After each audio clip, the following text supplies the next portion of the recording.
안녕하세요. 요즘 매일 뉴스에 화제가 되는 게 있는데요. 바로 금리 인하 단행입니다.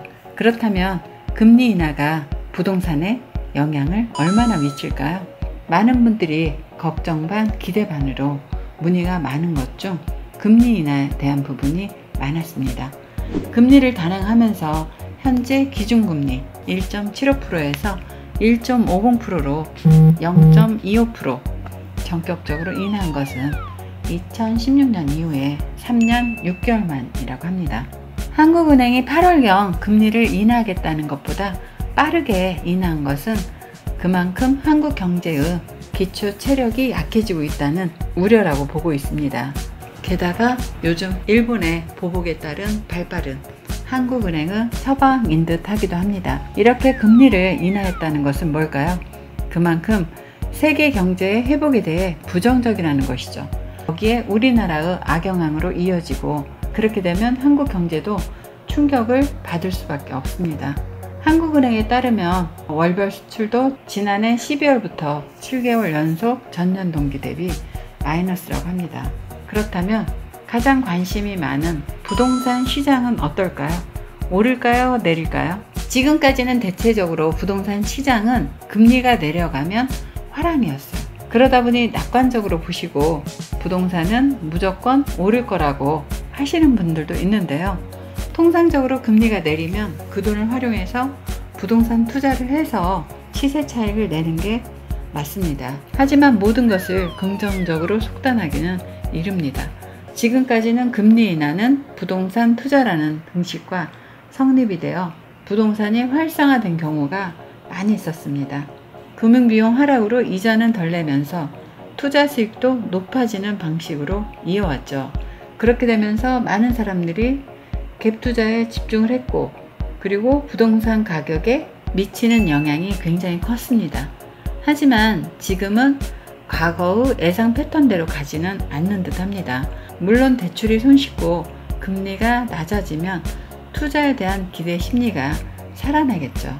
그런데 지금은 금리가 낮아졌으니까 낙관적으로 보기는 조금 이릅니다.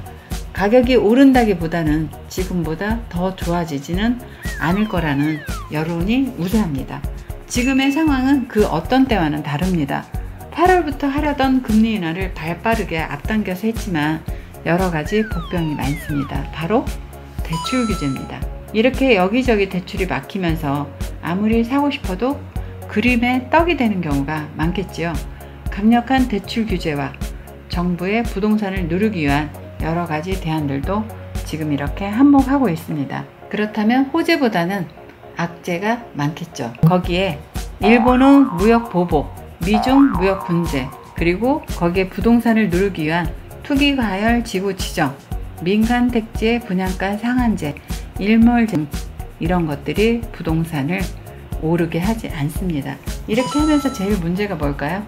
정부가 부동산에 관하여 아주 민감하게 반응하면서 오히려 부동산이 오르게 되고 또 그것을 막기 위해 또다시 정부에서 여러 가지 대안이 나오면서 조금 잡힌다 싶었죠. 그런데 조금 조용하다가 싶다가 또 오르면서 문제점이 발견되었고 그것을 만회하기 위해서 또 다른 팔자를 뽑았지만 지금 현 시점에서 가격은 다시 오른 상태입니다. 금리가 인하되면서 당장은 아니더라도 장기적으로 간다면 부동산 가격이 오른다고 봐야 됩니다. 이렇게 서로 관망을 할 테고 그러면서 주택을 보유한 사람들은 기대 심리로 집값이 당연히 오를 거라고 생각하면서 매물을 모두 걷어들입니다. 그리고 분양가 상한제 시행 이후에 집을 사겠다고 했던 사람들은 또다시 집을 안 사겠다고 하고 청약을 기다리겠죠. 매매는 관망으로 돌아서다 보면 구수요자들은 전세로 살기를 원하면서 전세값은 상승하겠죠. 그리고 임대인은 금리가 낮아지면서 수익률이 낮아지니까 전세를 줄까요? 금리가 낮아지면서 월세를 원하는 경우가 많아지고 전세는 더욱 귀해지면서 가격이 상승하겠죠. 금리가 인하됐다고 해서 집값이 오르지만은 않을 겁니다. 현재 상황은 짧은 시간에 많이 오른 집값과 거시경제 불안, 갭 투자 여건의 악화로 기준금리를 인하했다고 해서 당장 거래량이 많이 늘어나지 않을 거라는 전망입니다. 결국 시장은 누가 만들까요? 부동산 시장의 참여자들이 만듭니다. 그들과는 수요와 공급에 의해서 조정이 되는 것이지 정부가 개입해서 하다 보면 항상 부작용이 따를 수밖에 없습니다.